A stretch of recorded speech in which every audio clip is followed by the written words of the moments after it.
Welcome students. पिछले class में हम लोगों ने संधारित्र पढ़ा था। संधारित्र का सिद्धांत, संकेत, बनावट, प्रकार और सभी प्रकारों की धारिता। अब उसके बाद अगले टॉपिकों की तरफ चलें तो संधारित्रों का संयोजन, कॉम्बिनेशन ऑफ कैपेसिटर्स। ध्यान दीजिए, जैसे हम लोग पिछले क्लास में पढ़े थे प्रतिरोधों का संयोजन, प्रतिरोधों को जोड़ने का तरीका, तो श्रेणी क्रम और समानांतर क्रम। ऐसे ही कभी कभी किसी विद्युत परिपथ में, ध्यान दीजिए इस टॉपिक पर आते हैं, संधारित्रों का संयोजन क्यों होता है और कितने प्रकार से होता है, कैसे होता है, पूरा प्रोसेस जानेंगे। तो कभी कभी किसी विद्युत परिपथ में हमें दो या दो से अधिक संधारित्रों को जोड़ने की जरूरत होती है। कभी कभी किसी विद्युत परिपथ में, लिख कर भी समझा देते हैं ताकि आपको लिखने में दिक्कत ना हो, कभी कभी किसी विद्युत परिपथ में हमें दो या दो से अधिक संधारित्रों को जोड़ने की आवश्यकता होती है।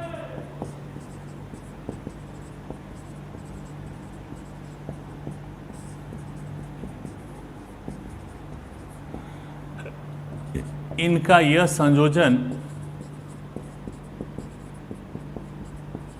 दो प्रकार से होता है।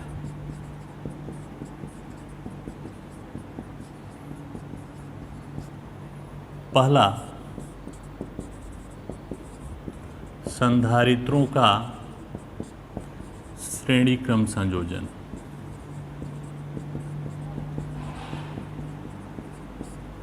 और दूसरा,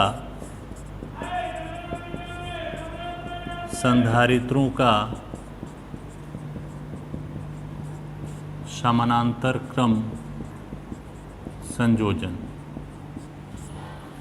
तो संधारित्रों को दो प्रकार से जोड़ते हैं, श्रेणी क्रम में और समानांतर क्रम में। ध्यान दीजिए, श्रेणी क्रम में कैसे जोड़ते हैं, आपको याद दिलाते हैं। प्रतिरोध को श्रेणी क्रम में कैसे जोड़े थे, तो प्रतिरोध का तो सिंबल ये होता है, ये पहला हो गया, ये दूसरा हो गया, ये तीसरा हो गया। कुछ कॉमन बातें आपको याद रखनी है, और जो मैं बताने जा रहा हूँ अगर आप ये याद रखते हैं तो कुछ भी, ये तो संधारित्र हो गया, अभी आगे हमें 3-4 संयोजन पढ़ना है, उसमें आपको ये काम करेगा। क्या, थोड़ा ध्यान दो, श्रेणी क्रम में होता क्या, श्रेणी क्रम की परिभाषा बाबू वही होती है, परिभाषा नहीं बदलती, कुछ भी सजाओ। तो श्रेणी क्रम में क्या करते हो, इसको याद रखो, प्रतिरोध को, ये 3 प्रतिरोध है, R1, R2, R3। तो पहले प्रतिरोध का पहला सिरा ये है, ये दूसरा सिरा, इसका पहला सिरा ये है, इसका दूसरा सिरा, इसका पहला सिरा ये है, ये दूसरा सिरा। तो क्या परिभाषा निकल कर आता है कि श्रेणी क्रम में प्रत्येक के दूसरे सिरे को अगले के पहले सिरे के साथ जोड़ देते। बाबू, किसी भी कॉम्बिनेशन का ये डिफिनीशन होता है। आप प्रतिरोध का कॉम्बिनेशन करो, कैपेसिटर का कॉम्बिनेशन करो, आगे कॉइल आएगा, कुंडली आएगा, कुंडलियों का संयोजन करो, सेलों का संयोजन करो, 4 संयोजन हमें पढ़ने हैं अभी। संधारित्र, प्रतिरोध, कुंडली, सेल, 4 संयोजन पढ़ना है श्रेणी क्रम समानांतर क्रम में। आपको चारों जगह ये काम करेगा जो हम ट्रिक बताने जा रहे हैं। पहली परिभाषा याद रख लो कि श्रेणी क्रम में कुछ भी जोड़ो, उसकी परिभाषा क्या होगी, प्रत्येक का दूसरा सिरा अगले के पहले सिरे के साथ जोड़ दिया जाए। तो संधारित्र में क्या होगा, हर संधारित्र में 2 प्लेटें होती हैं, पहला प्लेट, दूसरा प्लेट, पहला प्लेट, दूसरा प्लेट। तो प्रत्येक संधारित्र के दूसरे प्लेट को अगले संधारित्र के पहले प्लेट के साथ जोड़ दिया जाए, तो ऐसा संयोजन श्रेणी क्रम संयोजन कहलाएगा। तो संधारित्रों के श्रेणी क्रम संयोजन की परिभाषा क्या होगी, नोट करो।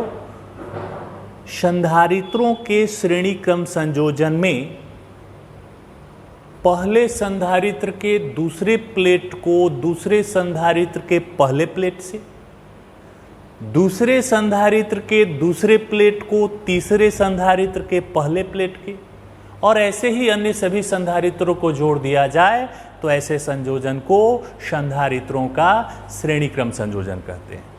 तो श्रेणी क्रम संयोजन में तुल्य धारिता क्या होगी? जैसे वहाँ तुल्य प्रतिरोध R बराबर R1 plus R2 plus R3 आता है, उसी तरह से यहाँ भी C धारिता होती है संधारित्र की, तो C का मान C1 C2 C3 ये दिए रहे, तो उनका तुल्य मान कैसे निकालेंगे? तो चलो इसका मान निकालना सीखते हैं। का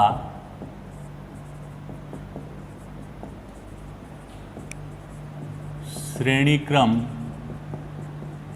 संयोजन, तो चलो कुछ संधारित्र ले लेते हैं। ये पहला संधारित्र, ये दूसरा संधारित्र, ये तीसरा संधारित्र। इन दोनों को बिंदु A और बिंदु B के बीच में किस क्रम में जोड़ दिया गया? श्रेणी क्रम में। पहले संधारित्र की धारिता C1, C2, C3 है। पहले के बीच के विभवांतर V1 रख लिया जाए, इनका विभवांतर V2 रख लिया जाए और इनके सिरों के बीच के विभवांतर को V3 रख दिया जाए, और A और B के बीच का कुल विभवांतर क्या रख दिया जाएगा? V रख दिया जाएगा। तो ये तो परिभाषा हो गई। समानांतर क्रम की आप परिभाषा क्या देते हो उसका भी ट्रिक बताएंगे, पहले इसको कंप्लीट कर लेते हैं। तो इसका लैंग्वेज क्या लिखेंगे? माना 3 संधारित्र हैं जिनकी धारिताएं क्रमशः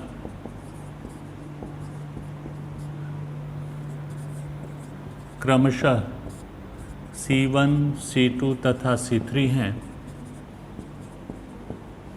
इनको बिंदु A तथा B के बीच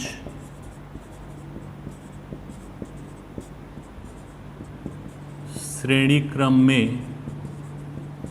जोड़ा गया है।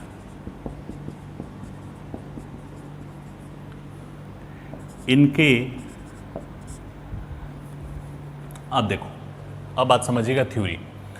अब संधारित्र, पहला जो संधारित्र है उसके पहले प्लेट को आप प्लस Q आवेश दीजिए। क्या करना है? प्लस Q आवेश देना है। तो दूसरे प्लेट के आंतरिक पृष्ठ पर माइनस Q और बाह्य पृष्ठ पर प्लस Q आवेश आ जाएगा। ध्यान देना, पहले प्लेट के पहले संधारित्र के पहले प्लेट को प्लस Q आवेश देते हैं, तो प्रेरण के कारण आंतरिक पृष्ठ पर माइनस Q और बाह्य पृष्ठ पर प्लस Q आ जाएगा। ये प्लस Q दूसरे पर चला जाएगा, जुड़ा हुआ है, तो दूसरे के आंतरिक पृष्ठ पर माइनस Q और बाह्य पृष्ठ पर प्लस Q, ये प्लस Q इस पर चला जाएगा, तो इसके आंतरिक पृष्ठ पर माइनस Q और बाह्य पृष्ठ पर प्लस Q आ जाएगा, और इस प्लस Q आवेश को आप अर्थिंग कर दीजिए, भूधृत। तो ये सारा धनावेश पृथ्वी में चला जाएगा और दूसरे प्लेट पर केवल माइनस Q आवेश शेष रह जाएगा। यहाँ लिख देते हैं, पहले संधारित्र के पहले प्लेट को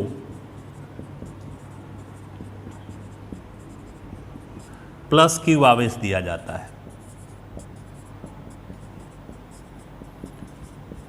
तो प्रेरण के कारण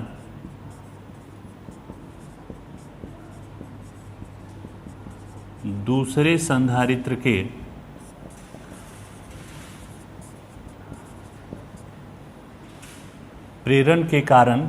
दूसरे प्लेट पर, प्लेट के आंतरिक पृष्ठ पर माइनस Q तथा बाह्य पृष्ठ पर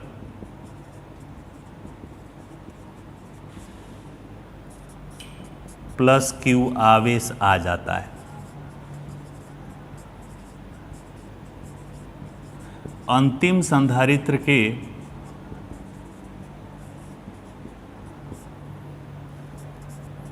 दूसरे प्लेट को पृथ्वी से जोड़ दिया जाता है। तो अब बात आपको यहाँ ट्रिक समझना है। ये संयोजन हो गया, आपको पहले संधारित्र के पहले प्लेट को कुछ आवेश देना है और अंतिम संधारित्र के दूसरे प्लेट को अर्थिंग कर देना है। ये संयोजन में होता है। जब आप ऐसा करेंगे तो इसका समस्त अंतिम संधारित्र का समस्त धनावेश पृथ्वी के अंदर चला जाएगा। और अब इनके प्लेटों के बीच माना इनके प्लेटों के बीच का विभवांतर क्रमशः V1, V2 तथा V3 है। यदि बिंदु A तथा B के बीच का कुल विभवांतर V हो तो V बराबर, तीनों को जोड़ दीजिए, V1 plus V2 plus V3। याद रखना है, ये फॉर्मूला हो जाएगा और इसका आगे हम इस्तेमाल करेंगे। पहले संधारित्र के लिए, पहले संधारित्र के लिए बाबू उसकी धारिता बताओ। पहले संधारित्र की धारिता कितनी? C1। C1 बराबर C बराबर Q बाई V ना, तो सब पर तो प्लस आवेश Q है, Q बाई V1। दूसरे संधारित्र के लिए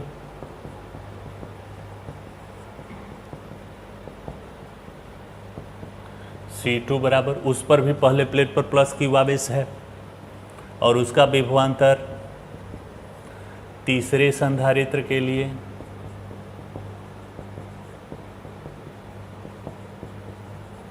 उसकी धारिता C3, उस पर भी प्लस Q आवेश है और विभवांतर V3। अब ध्यान देना,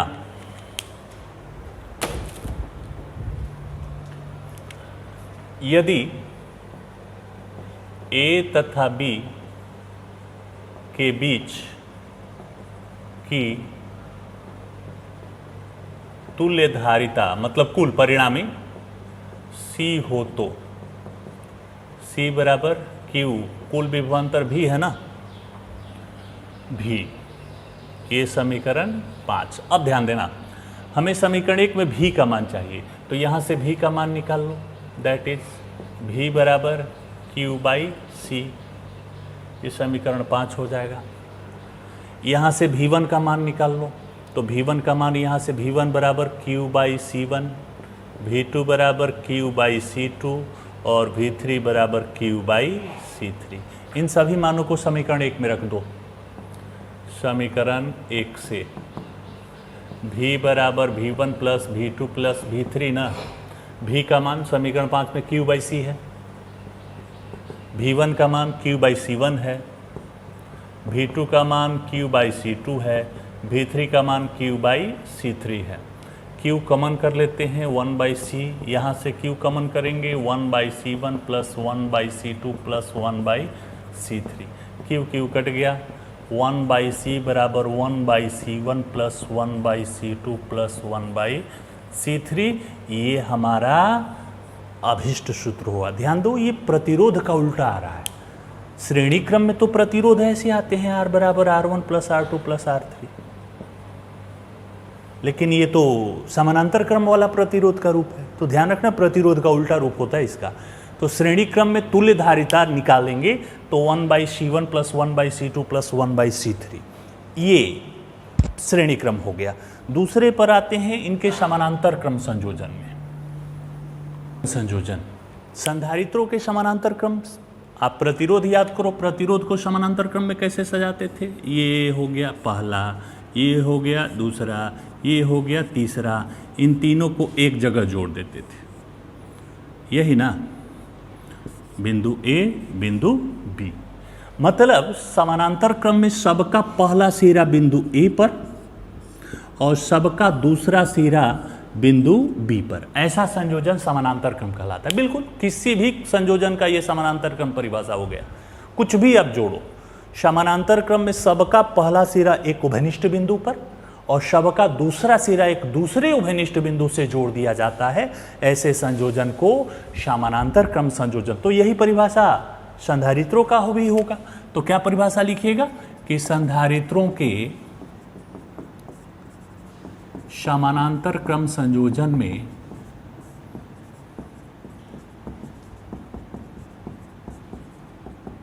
प्रत्येक संधारित्र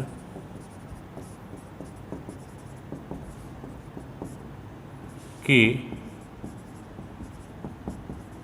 पहले प्लेट को एक नियत बिंदु से, जबकि प्रत्येक के दूसरे प्लेट को एक अन्य नियत बिंदु से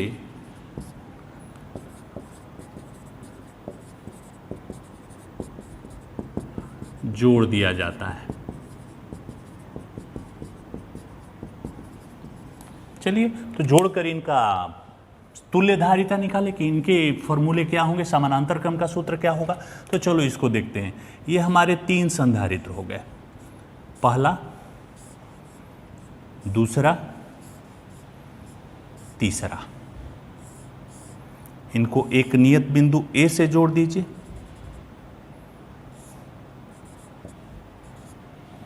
और इनको एक अन्य नियत बिंदु बी से जोड़ दीजिए। ये धारिता C1, C2, C3। अब बात समझना, 3 संधारित्र हैं, पहला, दूसरा, तीसरा। 3 संधारित्र हो गए। तीनों के चूंकि समानांतर क्रम में सबका पहला प्लेट बिंदु ए पर, सबका दूसरा प्लेट बिंदु बी से जोड़ दिया जाता है। इनकी धारिताएं दी गई हैं C1, C2, C3। अब खुद सोचो, जब यहां से बिंदु ए पर अगर हम Q आवेश देते हैं, इसका कैलकुलेशन अब करते हैं हम। जब बिंदु ए पर Q आवेश देंगे तो ये Q आवेश 3 भागों में न जा रहा है। ए पर यह 3 भागों में बट गया। मान लो इस पर Q1, इस भाग में Q2 और इस भाग में Q3 आवेश गया, तो Q आवेश 3 ब्रांच में बट गया, थोड़ा थोड़ा करके तीनों भागों में। तो Q बराबर Q1 plus Q2 plus Q3 हो जाएगा। इसका बेसिक कंसेप्ट ये हो जाएगा। और अंत में यहाँ पर आकर पुनः यह Q बन जाएंगे, यहाँ पर यह पुनः Q बन जाएंगे, तीनों मिलकर। पहले बिंदु A को कुछ आवेश दिया हमने और दूसरे बिंदु B को हम अर्थिंग कर देंगे। अर्थिंग कर देने से क्या होगा, अब ये देखो, इस पर प्लस Q1 होगा तो इसके पृष्ठ के आंतरिक पृष्ठ पर माइनस Q1 और बाह्य पृष्ठ पर प्लस Q1 चला जाएगा। यहाँ Q2 जाएगा तो यहाँ माइनस Q2, यहाँ प्लस Q2 चला जाएगा। यहाँ Q3 होगा तो इसके आंतरिक पृष्ठ पर माइनस Q3, बाह्य पृष्ठ पर प्लस Q3 चल, तो प्रत्येक के पहले सिरे पर प्लस आवेश बचेगा और उसके दूसरे प्लेट पर माइनस Q आवेश बचेगा। इसका लैंग्वेज भी आप लिखना चाहें तो लैंग्वेज लिखिए। इस चित्र का लैंग्वेज हम लिखवा देते हैं। माना 3 संधारित्र जिनकी धारिताएं क्रमशः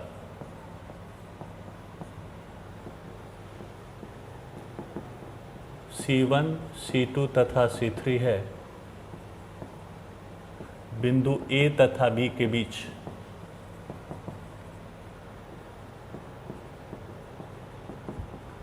समानांतर क्रम में संयोजित है।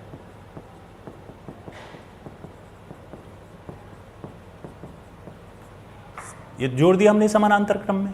अब क्या करेंगे जोड़ने के बाद, बिंदु A पर प्लस Q आवेश दिया जाता है,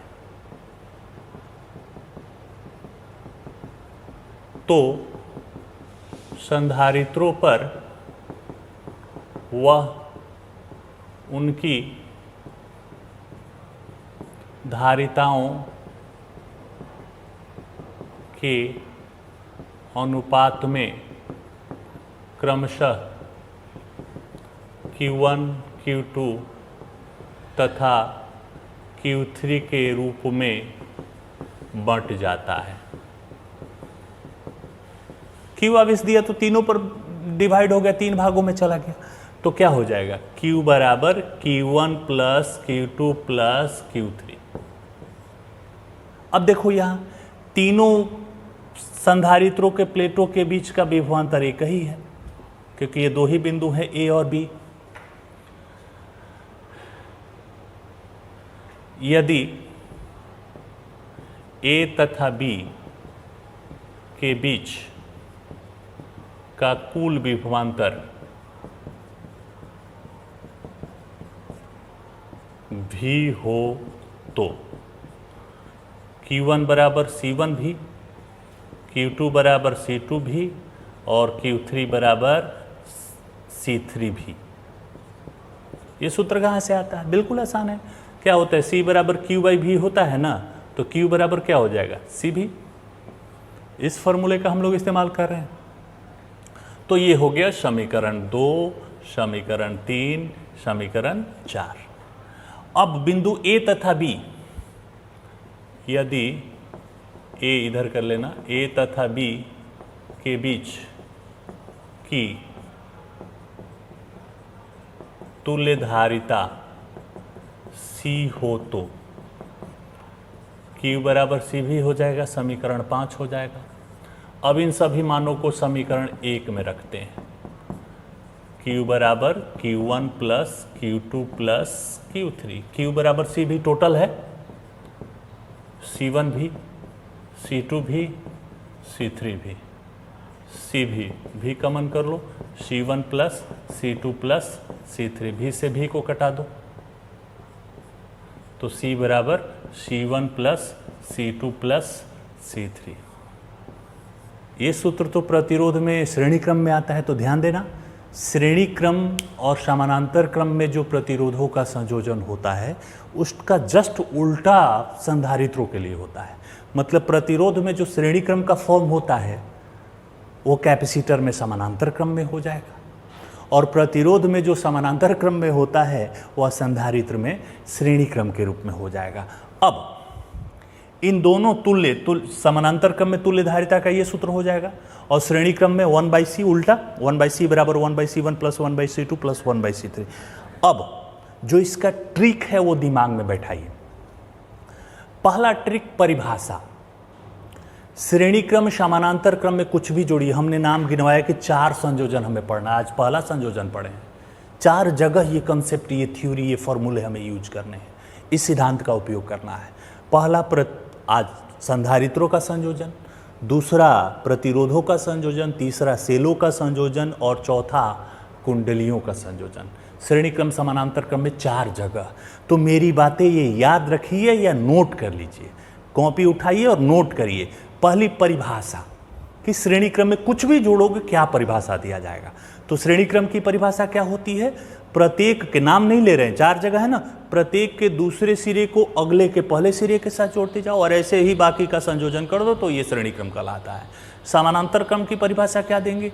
प्रत्येक के पहले सिरे को एक नियत बिंदु से और प्रत्येक के दूसरे सिरे को एक अन्य नियत बिंदु से जोड़ दोगे तो यह संयोजन समानांतर क्रम कहलाएगा। एक ही तो परिभाषा हो गया। ये परिभाषा के रूप में श्रेणी क्रम की परिभाषा क्या देंगे, समानांतर क्रम की परिभाषा क्या देंगे। दूसरा जो सिद्धांत है, ये सबसे इंपॉर्टेंट है। इन फॉर्मूलों को सिद्ध करने का कंसेप्ट क्या है, ट्रिक क्या है, वो याद रखिए और कॉपी में इसको नोट करिए। श्रेणी क्रम में प्रत्येक पर आवेश का मान बराबर था और विभवांतर अलग अलग। V1 V2 V3 आया था ना वही श्रेणी क्रम में, और सब पर आवेश QA था। मतलब श्रेणी क्रम में आवेश या धारा का मान बदलता नहीं है, वो सब पर एक नियत रहेगा। आवेश हो चाहे धारा हो, यहां आवेश पढ़ेंगे, अगले पाठों में विद्युत धारा पढ़ेंगे। तो श्रेणी क्रम में सब पर धारा का मान समान रहेगा, विभवांतर अलग अलग, और समानांतर क्रम में सब पर विभवांतर एक ही रहेगा।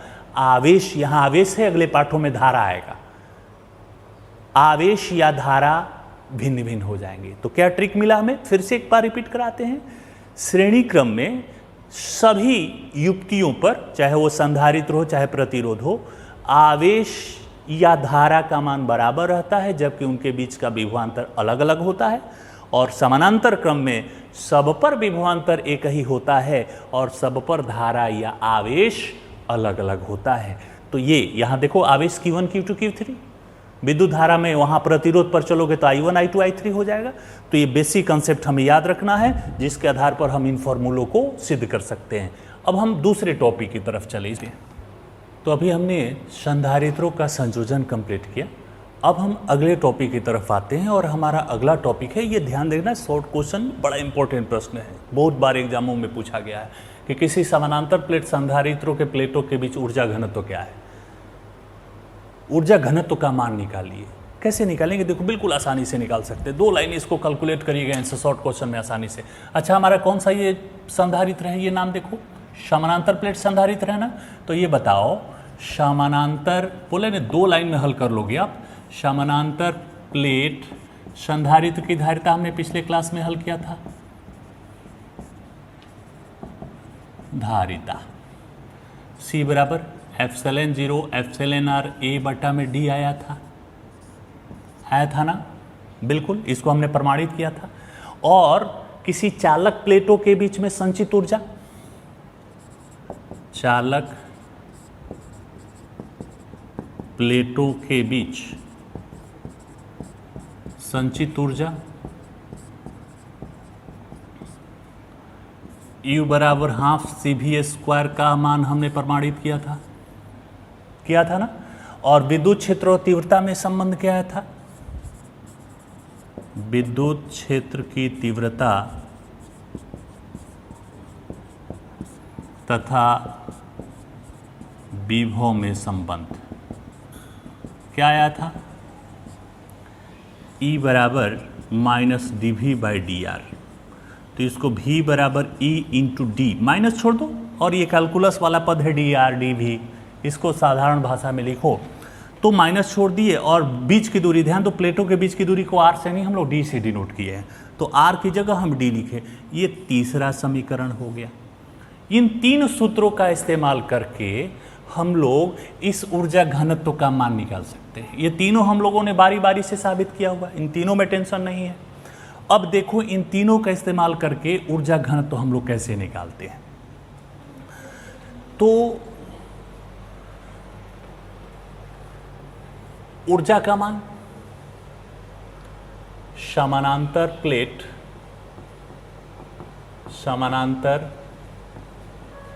प्लेट संधारित्र की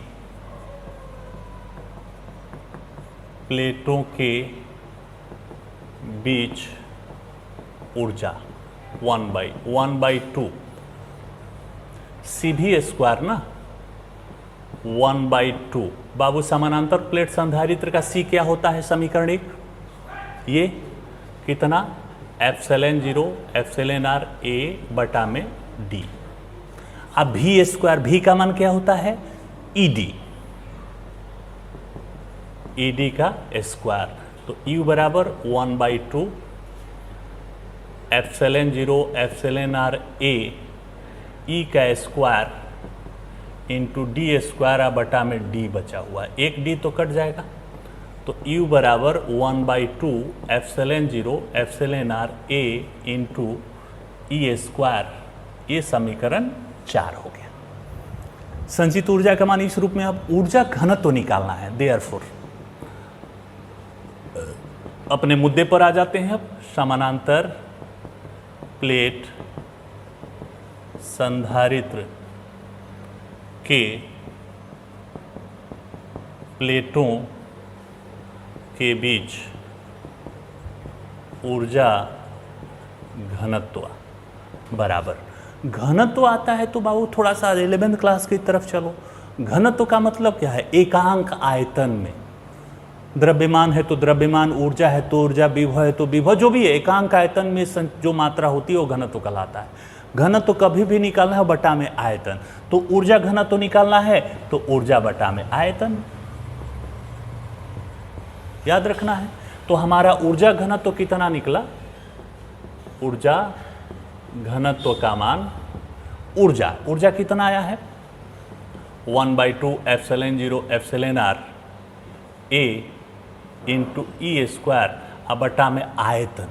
प्लेट का आयतन कितना होगा? ये देखो, ये प्लेट है, इसका क्षेत्रफल A है और इसकी चौड़ाई मान लो कि L है, तो अनुप्रस्थ परिच्छेद गुणे चौड़ाई या लंबाई से गुणा कर दिया जाता है।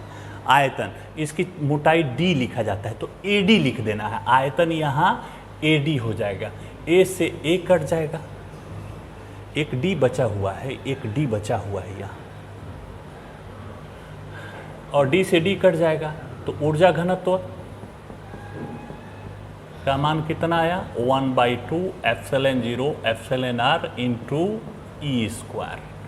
ये हो गया किसी समानांतर प्लेट संधारित्र की प्लेटों के बीच में ऊर्जा घनत्व का व्यंजक, कितना 1/2 epsilon 0 epsilon r E square. अगर वायु है तो मान लो बीच का माध्यम वायु है तो वायु के लिए तो एप्सिलॉन r 1 होता है, तब हमारा ऊर्जा घनत्व क्या हो जाएगा। ऊर्जा घनत्व को कोई डिनोशन ले लो, कोई संकेत ले लो, ऊर्जा घनत्व डेल्टा यू रख लो 1/2 एप्सिलॉन 0 ई स्क्वायर। वायु के लिए ये हो जाएगा, और ये किसी भी माध्यम के लिए, यह वायु के लिए, तो ये फॉर्मूला भी हमारा प्रमाणित हो जाता है। का अगला टॉपिक है परावैद्युत पदार्थ। ध्यान दीजिए, हमने संधारित्र के प्लेटों के बीच में जो पदार्थ भरा जाता है उसके बारे में आपको पढ़ाया था कि यह क्या होता है, अचालक होता है। इसकी खासियत क्या है, अब इस टॉपिक में हम लोग जानेंगे। ध्यान दो कि परावैद्युत से जो परे हो, मतलब ऐसे पदार्थ जो अपने में से होकर इलेक्ट्रॉनों को, आवेश इलेक्ट्रॉन के रूप में ही चलते हैं, इलेक्ट्रॉनों को प्रवाहित नहीं होने देते परावैद्युत पदार्थ या केवल परावैद्युत कहलाता है। इनमें मुक्त इलेक्ट्रॉन घनत्व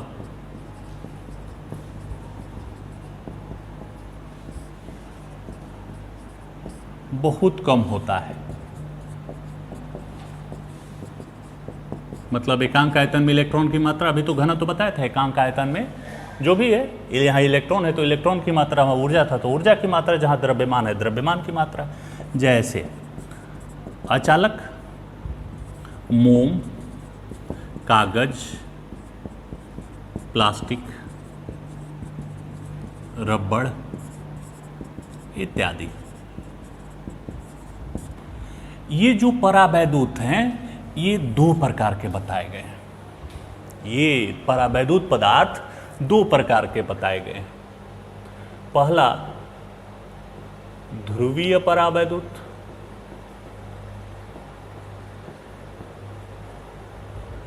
पोलर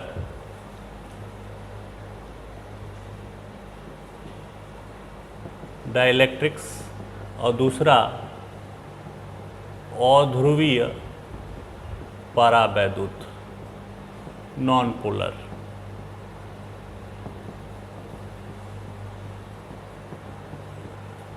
ये दो तरह के परावैद्युत पदार्थ होते हैं, ध्रुवीय, polar and non polar. Polar कौन होते हैं, ध्यान देना, बात समझिएगा। आपको पहले भी किसी भी पदार्थ में धनावेश और ऋणावेश दोनों होते हैं, तो ये पदार्थ है, इसमें धनावेश भी है, ऋणावेश, बहुत सारे धनावेश बहुत सारे ऋणावेश है। जितने धनावेश उतने ऋणावेश बराबर होते हैं, इस वजह से ये विद्युत उदासीन होते हैं कोई भी पदार्थ। तो जिन पदार्थों में जो हमारा ध्रुवीय परावैद्युत है, इनमें धनावेशों तथा ऋणावेशों के केंद्र संपाती, ये मैथमेटिकल शब्द है, नहीं होते हैं। मतलब एक दिशा में नहीं होते, इधर उधर बिखरे रहते हैं, एक प्लस यहाँ, एक माइनस यहाँ, एक प्लस वहाँ, एक माइनस यहाँ, ऐसे ऐसे होते हैं। जैसे में आप देते हो, इनके उदाहरणों में आप दे सकते हो H2O है, HCl है, ये सब उदाहरणों में दे सकते हो। अध्रुवीय में क्या होता है, नॉन पोलर में क्या होता है, इनमें धनावेशों तथा ऋणावेशों के केंद्र संपाती होते हैं, मतलब एक दिशा में होते हैं। जैसे आप दे सकते हो H2 है, CO2 है, H2 है, H2 नहीं, H2 तो हमने वहाँ CO2 दे सकते हैं, H2 तो इसमें आ जाएगा, CO2 है। अब इनकी असली खासियत पर चले। तो इनको जानने के लिए हमें कुछ और फिजिक्स की बातों को समझना होगा। एक होता है विद्युत विभंजन। विद्युत विभंजन, इलेक्ट्रिक ब्रेकडाउन। विद्युत विभंजन की क्रिया और परावैद्युत सामर्थ्य को समझना होगा। ये अगर समझ लेंगे तो ये परावैद्युत पदार्थ की क्या खासियत है वो हम बात समझेंगे। विद्युत विभंजन क्या है वो अब बात समझते हैं। जब हम कभी किसी पदार्थ को जैसे कि हमने क्या रखा था, परावैद्युत पदार्थ को हमने किसी संधारित्र की दोनों प्लेटों के बीच में भर दिया और भरने से हम बोले कि आवेश की मान बढ़ जाएंगे। ये संधारित्र की प्लेटों पर आवेश का मान बढ़ाएगा। कैसे बढ़ाता है तो बात समझिएगा। जब कभी किसी परावैद्युत पदार्थ को किसी विद्युत क्षेत्र में ले जाते हो और विद्युत क्षेत्र में ले जाकर विभव बढ़ाते जाओ तो विभव बढ़ाते हो तो उनका विभव भी विद्युत क्षेत्र भी बढ़ता है। विद्युत क्षेत्र बढ़ाओ तो विभव बढ़ेगा, विभव बढ़ाओ तो विद्युत क्षेत्र बढ़ता है। और जब विद्युत क्षेत्र बढ़ते बढ़ते एक ऐसी स्थिति आती है कि इस परावैद्युत पदार्थ के जो इलेक्ट्रॉन हैं वो पदार्थ से टूटकर बिखरने लगते हैं और उस चालक पर हमने कहा कि प्लेटों पर आ जाते हैं, जिससे प्लेटों पर आवेश की मात्रा बढ़ जाती है। इस क्रिया को विद्युत विभंजन कहते हैं और यह विभंजन जिस विभव पर होता है उसको भंजक विभव कहते हैं, ब्रेक डाउन पोटेंशियल कहते हैं। भंजक विभव जिस पर विद्युत विभंजन होता है अर्थात परावैद्युत पदार्थ टूटता है, यह क्रिया विद्युत विभंजन इलेक्ट्रिक ब्रेकडाउन होती है। जैसे जैसे विभव बढ़ाते जाओ विद्युत क्षेत्र भी बढ़ते जाएगा और विद्युत क्षेत्र बढ़ते बढ़ते एक ऐसी स्थिति आएगी कि बल के कारण इलेक्ट्रॉन टूटकर प्लेटों पर इकट्ठा होने लगते हैं, जिसके चलते प्लेटों पर आवेश का मान बढ़ने लगता है। इस प्रोसेस को इलेक्ट्रिक ब्रेकडाउन कहते हैं और यह प्रोसेस जिस विभव पर होता है उसको हम भंजक विभव कहते हैं। चलो लिख भी देते हैं। किसी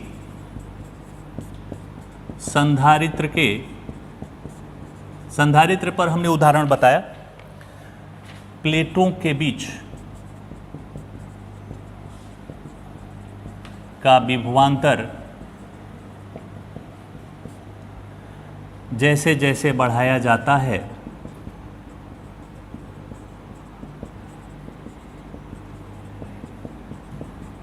उनके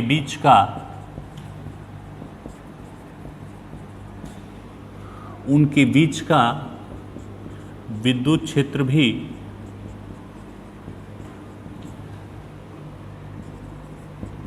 बढ़ते जाता है। विद्युत क्षेत्र बढ़ते बढ़ते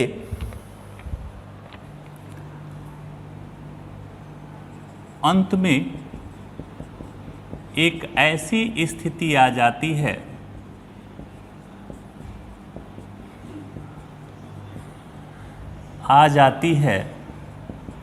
जब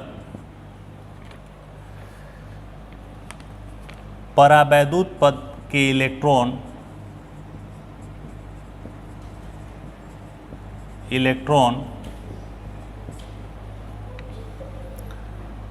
अलग होकर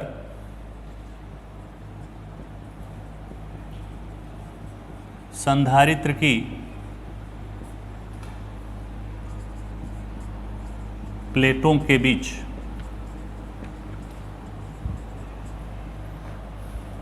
चालकीय पथ बना लेते हैं।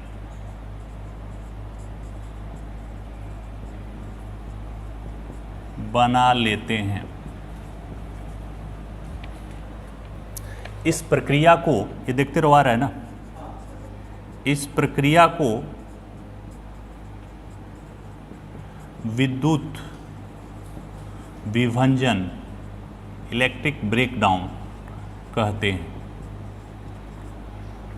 यह प्रक्रिया जिस विभव पर होती है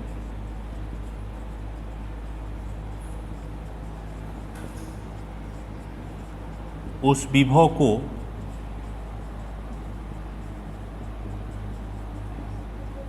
भंजक विभव कहते हैं।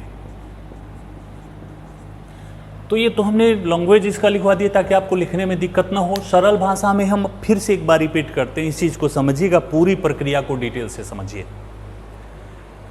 कि जब संधारित्र के प्लेटों के बीच, ये पिछले क्लास में हमने कहा था कि संधारित्र की खाली प्लेटों के बीच, दो प्लेटों के बीच में जो रिक्त स्थान है क्या भरते हैं? परावैद्युत पदार्थ, अचालक पदार्थ।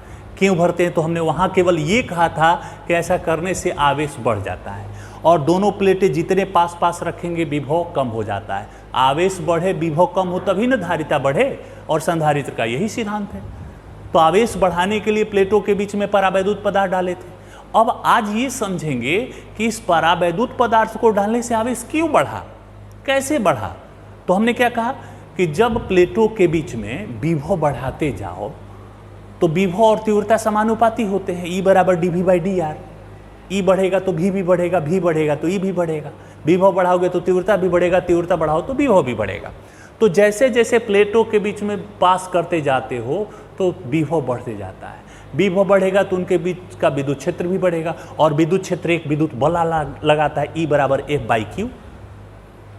और विद्युत क्षेत्र एक विद्युत बल लगाएगा, तो जब परावैद्युत पदार्थों पर एक बल आरोपित होगा तो ऐसा करते करते एक ऐसी भी स्थिति आती है जब उस परावैद्युत पदार्थ से इलेक्ट्रॉन टूटने लगते इस बल के प्रभाव में, और वो टूटकर कहाँ पहुँच जाते हैं?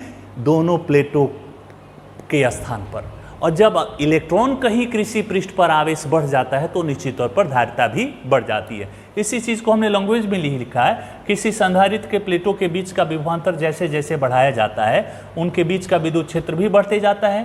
अंत में एक ऐसी स्थिति आ जाती है जब परावैद्युत पदार्थ के इलेक्ट्रॉन अलग होकर संधारित्र के प्लेटों के बीच में चालकीय पथ बना लेते हैं, मतलब एक चालक की भांति व्यवहार करने लगते हैं।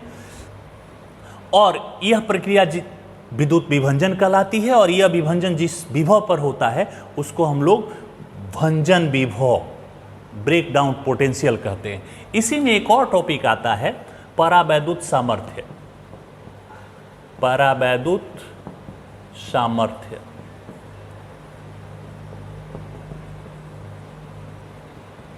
Dielectric strength. परावैद्युत सामर्थ्य क्या है? वह स्थिति जब वह अपनी पोजीशन पर बने रहता है, उस क्षमता को हम लोग पार, मतलब टूटता नहीं, इलेक्ट्रॉन स्थिर रहेगा, उसी पदार्थ में रहेगा। टूट गया तो भंजन वोल्टा हो जाएगा। तो इसकी भी डिफिनीशन हम लोग लिख देते हैं, किसी परावैद्युत पदार्थ, क्लियर आ रहा है ना, किसी परावैद्युत पदार्थ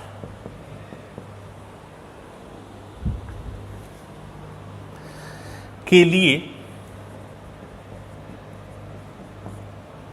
वह अधिकतम वैद्युत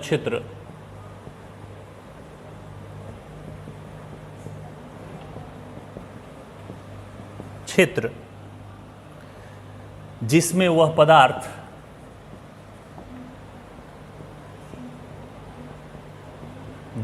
पदार्थ बिना विद्युत विभंजन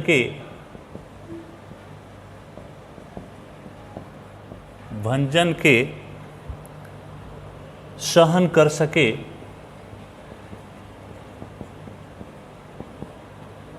उस पदार्थ का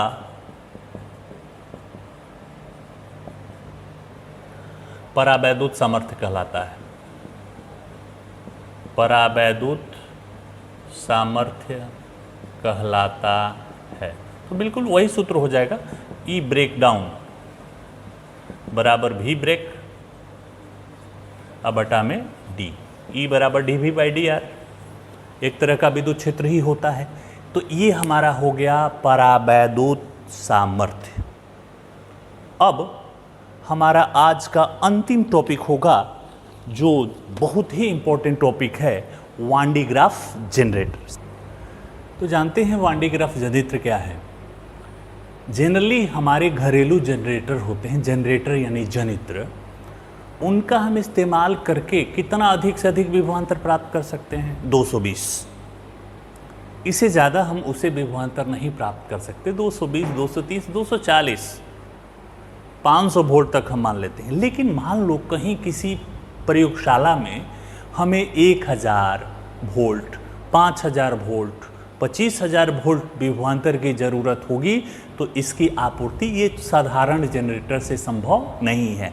वहाँ हमें एक विशिष्ट प्रकार के जनरेटर की आवश्यकता होगी और एक ऐसा ही जनरेटर प्रोफेसर वान डी ग्राफ ने बनाया।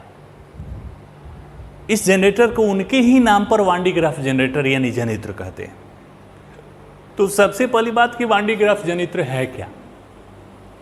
तो वान डी ग्राफ जनित्र एक विशेष प्रकार का जनरेटर या जनित्र है जिसकी सहायता से 10 लाख वोल्ट तक का विभवांतर उत्पन्न किया जा सकता है।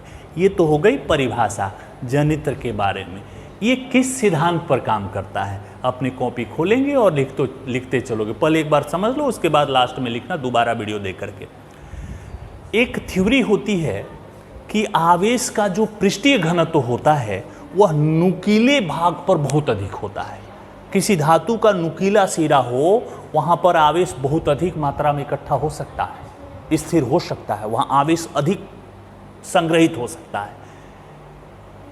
इसी पर एक शॉर्ट क्वेश्चन किया जाता है कि कहीं मशीन जब बनता है ना, इलेक्ट्रिसिटी वाली कोई मशीन हो, तो उसमें तीक्ष्ण किनारा नहीं छोड़ा जाता। ये शॉर्ट क्वेश्चन एग्जाम में पूछा गया है कि मशीनों में तीक्ष्ण किनारे क्यों नहीं छोड़े जाते।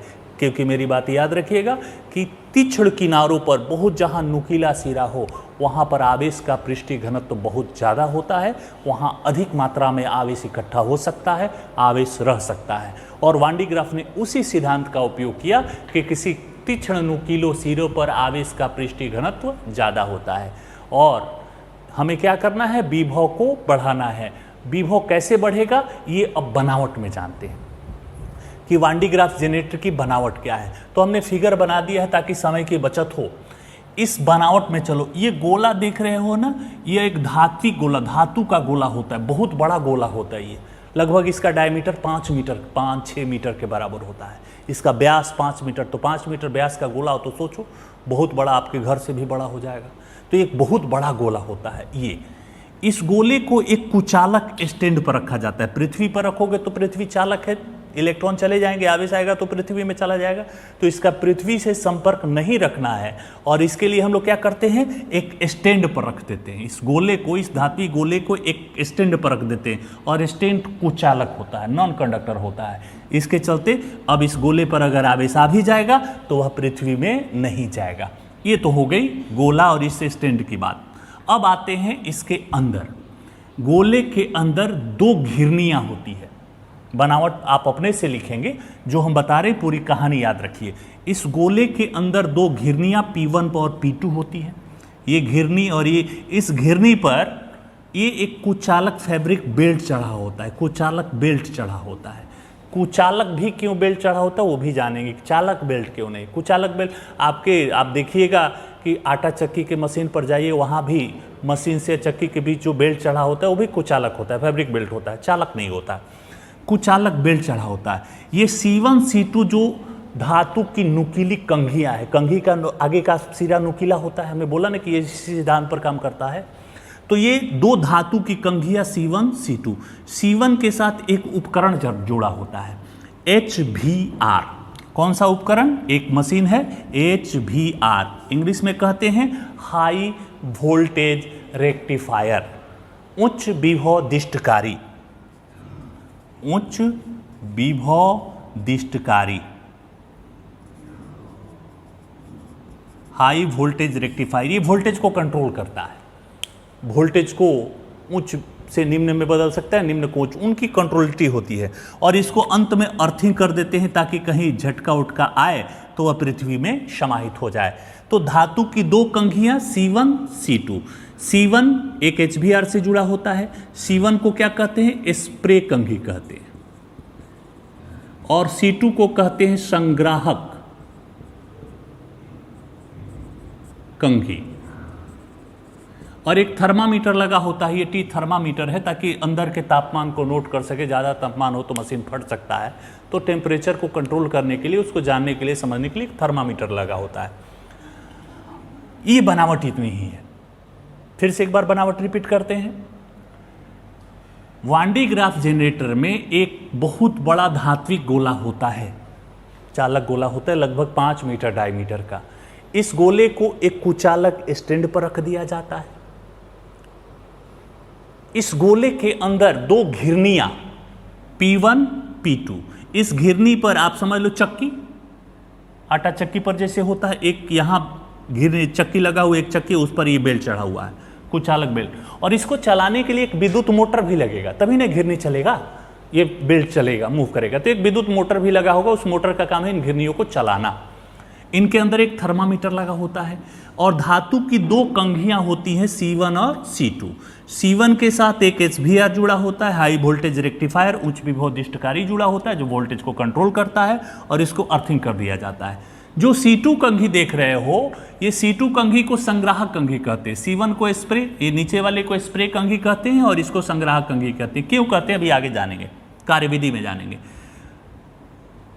और यह संग्राहक कंघी इस धात्विक चालक के आंतरिक पृष्ठ से जुड़ा होता है।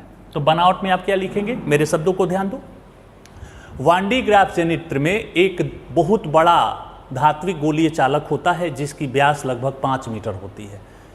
यह एक कुचालक स्टैंड पर रखा होता है। इसके अंदर दो घिरनियां P1 तथा P2 होती हैं जिनके ऊपर एक कुचालक बेल्ट चढ़ा होता है। इस बेल्ट को चढ़ाने के लिए एक विद्युत मोटर लगा होता है। इस व्यवस्था के अंदर दो धात्विक कंघियां C1 तथा C2 होती हैं। C1 को स्प्रे कंघी, C2 को संग्राहक कंघी कहते हैं।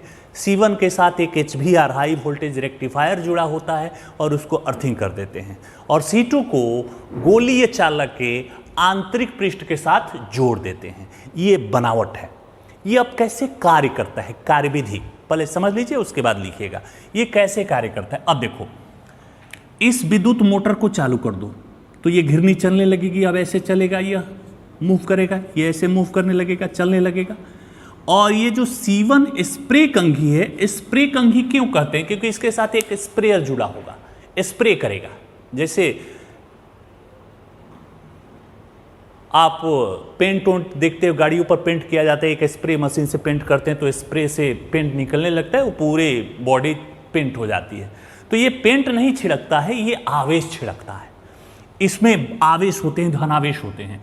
तो ये धनावेश को छिड़केगा इस पर, बेल्ट पर, और बेल्ट ऊपर की ओर जा रहा है। तो जब ये धनावेश छिड़केगा, बेल्ट कुचालक है तो उस पर आवेश एक जगह से दूसरी जगह जाएगा नहीं। तो जैसे ही इस पर यह आवेश छिड़कता है, चूंकि बेल्ट ऊपर जा रहा है, तो वह संग्राहक कंघी C2 के पास से गुजरता है। तो जब C2 के पास से गुजरेगा तो प्रेरण के कारण इस C2, चूंकि आंतरिक, इस गोले के आंतरिक पृष्ठ से जुड़ा हुआ है, इस गोले के आंतरिक पृष्ठ पर माइनस आ जाएगा और बाह्य पृष्ठ पर प्लस धनावेश आ जाएगा। प्रेरण के कारण गोले के आंतरिक पृष्ठ पर ऋणावेश आ जाएगा और बाह्य पृष्ठ पर धनावेश आ जाएगा। चूंकि यह बेल्ट निरंतर गतिमान है, एक ही बार नहीं, एक राउंड, 2 राउंड, 3 राउंड, एक राउंड में 5 कूलम आया, दूसरे राउंड में 15 कूलम हो गया, तीसरे राउंड में 50 कूलम हो गया। और विभव कैसे निकलता है, ध्यान दो, V बराबर 1/45770 Q बटा में R। अर्थात जैसे जैसे आवेश बढ़ते जाएगा विभव भी बढ़ते जाएगा। तो जैसे जैसे ये चक्की चलेगी, ये बेल्ट चलेगा, इस धातु के गोले पर आवेश का मान भी बढ़ते जाएगा और आवेश बढ़ते जाएगा तो इसका विभव भी बढ़ते जाएगा। तो जितना हमें विभव चाहिए इस चक्की को चलाते रहिए। फिर से एक बार कैसे कार्य करता है ये, अब देखिए कैसे कार्य करता है, फिर से समझिएगा या कॉपी खोलकर लिखिए।